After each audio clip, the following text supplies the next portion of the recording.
जय हिंद साथियों। आओ इतिहास के एक और पन्ने से आज रूबरू होने का प्रयास करते हैं।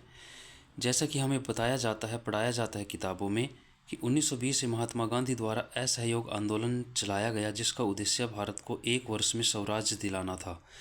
और उसके बहुत सारे कारण हमें बताए गए, कार्यक्रम बताए गए, स्वदेशी बहिष्कार उसके बीच में उसका कार्यक्रम बताया गया और उसके परिणाम भी हमें बताए गए।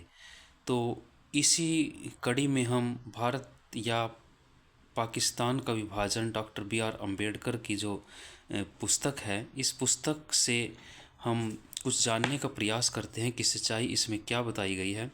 ये पेज नंबर 104-5 दिया है इस पुस्तक का।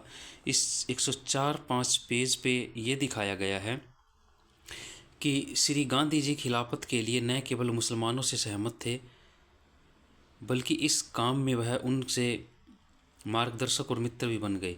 खिलाफत आंदोलन में श्री गांधी जी ने जो महत्वपूर्ण भूमिका अदा की, उस आंदोलन और असहयोग आंदोलन में जो संबंध था वह क्षीण हो गया, क्योंकि अधिकतर लोग यह विश्वास करते थे कि कांग्रेस ने ही असहयोग आंदोलन शुरू किया, वह इसलिए कि वह स्वराज पाने का एक साधन है।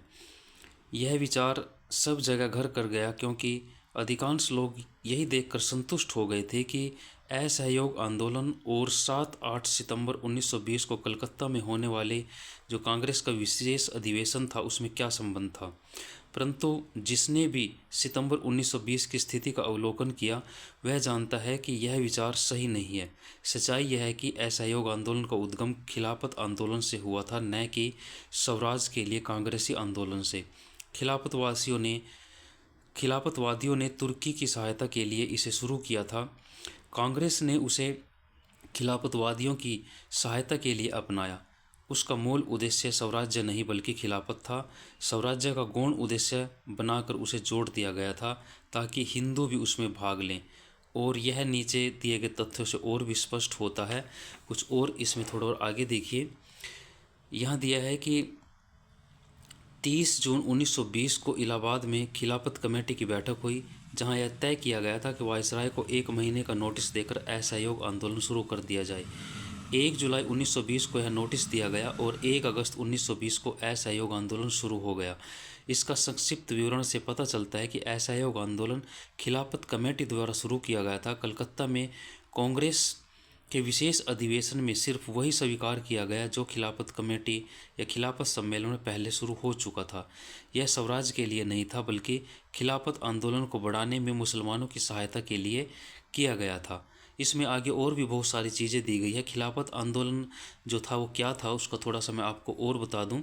खिलाफत आंदोलन प्रथम विश्व युद्ध के समाप्ति के बाद 1914 से 18 तक प्रथम विश्व युद्ध चला, जिसमें और तुर्की का जो ओटोमन साम्राज्य था उसको बिखेर दिया था, उसको नष्ट कर दिया था, खिलाफत पद समाप्त कर दिया था। तुर्की का जो ओटोमन साम्राज्य था वो विभाजित कर दिया गया था अंग्रेज़ों के द्वारा।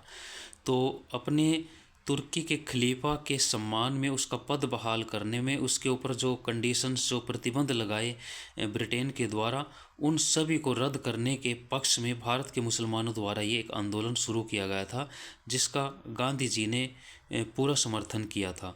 तो हमें इतिहास की जो किताबें हैं उनमें कुछ और पढ़ाया जाता है। अब सच्चाई क्या है इसको आप जान सकते हैं कि डॉक्टर अम्बेडकर द्वारा ये लिखी गई पुस्तक है। भारत या पाकिस्तान का जो विभाजन है 104-5 पेज पर ये दिया हुआ है।